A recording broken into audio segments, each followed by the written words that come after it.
Hey everybody, I'm Wayne Baker, one of the staff therapists with Affair Recovery. Welcome back. This week we're going to continue our series on why couples fail after an infidelity. And I've been thinking about that title, and I think maybe the better title is why they fail to thrive. Not just fall apart, but I see couples that stay married sometimes, but they also fail to thrive or get better. And I think that might be one of the things that I want to clarify with the things that we've talked about in the past and the things that we're going to talk about today. Just this morning, I'm with a couple, and he's had a 3-year affair in their 10-year-long marriage, and she's having a really hard time reconciling all of this in her mind. And like we've talked about the last couple of weeks, the whole truth is important. The expression of empathy is really important. And the last piece that I want to talk about relating to this couple that I saw this morning is denial and pretending normal. So he is really strongly adamant that he will never ever do this again. The affair ran its course. He ended it before she found out. She found out shortly thereafter.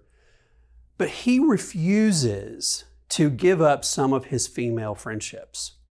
He refuses to unfriend people on LinkedIn and even some of his female coworkers. And it's made it really difficult for her. He's also insistent that he wants to maintain his privacy. And just because I saw this couple this morning doesn't mean that I haven't seen many other couples that struggle with this along the way too, whether the husband has been unfaithful or the wife. What I heard him say just this morning is the promise to never cheat, and that she just has to trust him. Well, you can imagine both she and I were like, really? You just had a 3-year-long affair and kept that a secret, and all of a sudden your slate's clean and she just has to trust you. That's really difficult for her or for anybody to do for that matter. He keeps talking about wanting to have a healthy and happy and normal relationship like they did once upon a time, before the affair even. He says, I know this is a problem and I have all this history, but I'm a new man and I won't do that ever again. So here's the problem with that, is that he's still stuck in some denial. He hasn't done enough deep inner work to figure out why he did that. So he's really living in denial, and he's pretending normal, wants to pretend normal, and she's just not having it. If you've done the EMS weekend or if you've done EMS online, you know one of the tenets of a relationship that we believe is that if you can't accept where you're at, you'll never get to where you're going. And this is particularly true after an affair. If you've been to EMS on the weekend, you know we say this a dozen times throughout the weekend. I don't think anything hinders our journey to wholeness and health more than denial about where we are and where we've been. So we ask ourselves, how can we go forward if we first can't accept the problem and then take action? Most of us on our wedding day said to our spouse that we promise to be faithful to you, to forsake all others from this day forward. If you ask anybody, myself included, would I ever cheat on my spouse? The answer is always no. I never will ever do that, and I never intended to do it after the infidelity has been done. It's got to be more than willpower or good intentions or white knuckling it or changing the thoughts. There's got to be more to it than that. If I'm going to accept my new reality, a couple's going to accept their new reality, they first have to accept the fact that one of them at least is the type of person who says he won't or she won't, but then she does have an affair. And remember from a few weeks ago when we talked about the Milligan study that 65% of us will do something that we never thought we were capable of doing. Thinking that I can just try harder and do better a second time after an affair because I'm just going to try harder, I'm going to white knuckle it, may produce the illusion of security, but does nothing effective or reliable to prevent it from happening again. Another common quote around affair recovery is from Albert Einstein that says, "No problem can be solved by the same consciousness that created it.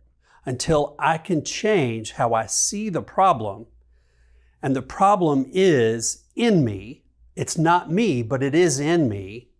If I don't get to that conclusion, then I'm more likely to not be safe for my partner."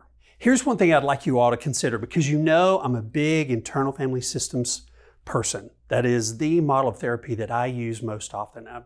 And I just love the way it is structured. One of the things I would love for you all to do is go out and buy the book, Introduction to Internal Family Systems, and you'll get a clearer picture of what I believe that our true self really is, that it is good. There are all these other parts of me that need healing and unburdening. And if you read just the first chapter of it, you'll know exactly what I'm talking about.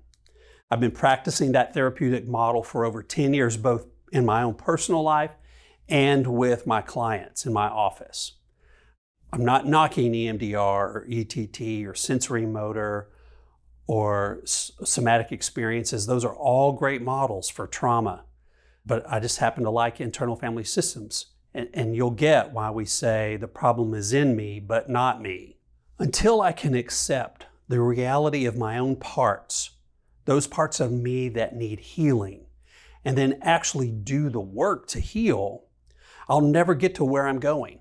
If the right help is found, and then we do the work, we'll find growth and movement and clarity for both spouses. And I want to be clear that if you just think I'm talking about the unfaithful spouse, I'm going to ask you to really please think again. We're all capable of getting trapped by denial. My partner is never my problem. My partner just reveals the problems in me. And notice I didn't say that my partner doesn't have any problems, but my partner's problems are the thing that are most likely going to reveal mine. If you want to see your own burdens, your own areas that need healing, all you need to do is examine your reaction to your partner's behavior. Pay close attention to what triggers you, and then the feelings that you have when that happens. I believe it's those feelings that are running the world, and most of us are not even aware of it. What I hope is that somewhere in this healing journey is that you'll have or are developing the courage to accept your own reality. When couples fail to thrive after an affair, it's typically about one or both of them failing to change how they see themselves, their spouse, their situation, the world, God. It's a failure to see with new eyes. It's their inability to accept their reality, which, as Einstein pointed out, it leaves us with no viable option for a different future. All of this reminds me of something from when I worked at Dell Computer back in the early 90s. The notebook business was tanking. And so Michael Dell pulled all the employees together and had this press conference about why the notebook business was failing. And the stock price tanked over the next few days. But the analysts were so optimistic because Dell Computer was putting their arms around the situation and were truthful and honest with themselves and with the public. And guess what? Within a year, they had turned that whole thing around, but it was a really hard pill to swallow. And I think about that because it was in my early career, it was one of the first experiences I had of somebody really owning the problem and then being able to turn around and create something new. And I think that can happen in marriages as well. The one thing that I know beyond a shadow of a doubt is that people affected by infidelity are closer to experiencing the extraordinary life they've always wanted than ever before. But to get there, they have to exchange this denial, this illusion for an accurate reality. And I think the way we do that is we have to stop, and you have to breathe, and you have to take a clear assessment of where you are right now, here today. Feel everything. Get very clear also on what it is you want. It takes time, but it's well worth the effort. Remember that denying reality only leads to more and more and more of the same. I think somebody said that was insanity. So there's another term that we use at Affair Recovery, and you've probably heard it many times over the months or years you've been with us, and that is the term pretend normal. And it's not as much about how we present ourselves to others as about how our refusal to see ourselves and admit the actual ramifications of what we've done. We prefer to live in denial and not look at our issues or pretend that we're normal, and we set out to prove that reality. And if you've been around any kind of recovery work or 12-step programs, you know that we would much rather prove that I'm something than accept that I'm powerless and incapable, which is the first step in any kind of 12-step work, is admitting that we were powerless. Who really in their right mind wants to be honest, admit what they've done or how they've acted, or what if people really knew what I have done or what I think? What would we think if we were really honest with ourselves about our actions? It's more entertaining and more comforting to focus on the actions and the defects of other people than it is to swim through my own inner cesspool and the things that I've done and said and thought. If you're serious about finding that new life, that extraordinary life, that thriving marriage after an affair, then I suggest you begin with finding a new lens through which to see yourself, your spouse, and others. The first idea or thought I have is about joining a small group. We cannot do this work alone. We want to and we try, and God knows I have been there. But that really doesn't help much, or it prolongs the recovery process.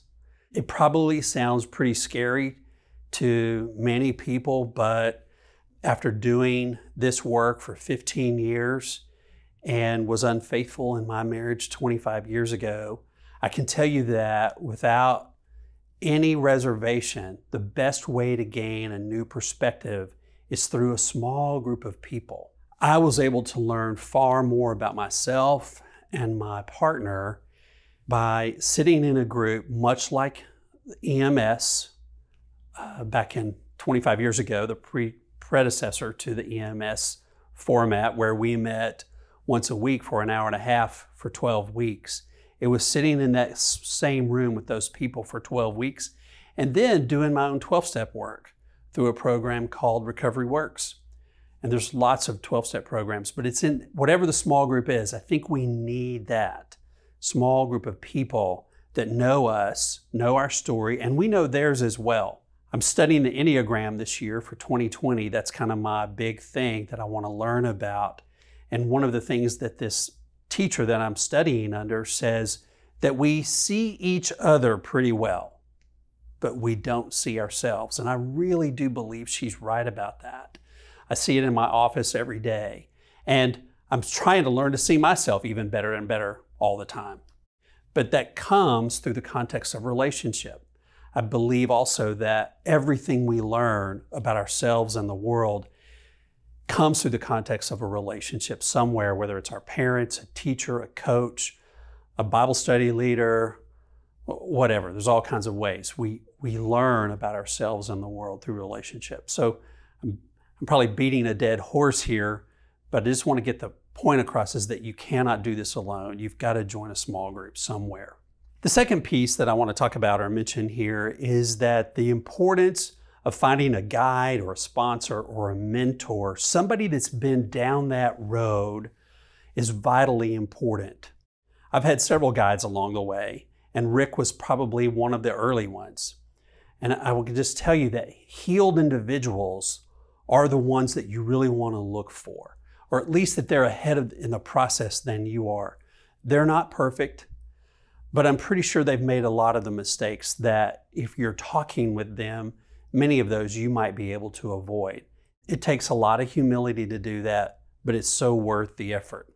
And I'll just say this, that all of our online courses have a group leader, and all of them have experienced infidelity in one form or another. And they're willing to not only lead, but also share some of their experiences. You can also find a good supply of sponsors through 12-step programs.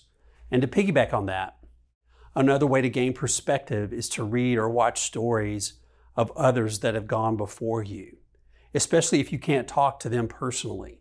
I know for me, when I was unfaithful almost 25 years ago, it was the stories of a couple of men that struggled with my same struggle and acted out in the same way I did that gave me clarity and hope for a better future. Until that time, I thought I was a freak and I was the only one, and it was the shame that kept me from acknowledging my reality, much less accepting it. You just got to make sure that you're reading or listening or talking to people that are healthy or striving to be healthy. And I know of at least 3 places where you can listen or watch some other stories on the website. There's a success stories page. In the Affair Recovery, there's a full-length mentor videos, and I don't know how many there are out there now, but there's quite a few. And then in each week of the EMS online course, that includes some portion of some mentor story along the way. And I think if you'll watch some of that, talk to other people, that they'll give you some hope and some encouragement. And guess what? Somewhere down the future, you'll be able to do the same thing for some other folks. And last, I want to talk about my favorite, and that's the EMS weekend. We've been doing these for years, and truthfully, I never get tired of them because we see so much happen in just 3 short but wildly full days. But if you find yourself at a place where you never imagined and you're not quite sure what the next step ought to be, I'd like you to consider that maybe that there is more to your reality and the unfolding consequences around you than you realize. I think you'll also find a lot more hope for your future through that program. I'd like to invite you to take the time to search for your own pathway to healing and recovery, which will benefit not only you, but also your spouse, your children, and those around you that have been affected by some of your choices that you've made. So once again, thanks for joining me on this journey of recovery. Come back next week. We're going to talk about another factor on why couples fail to thrive after an infidelity. Thanks so much for joining me. I look forward to seeing you again.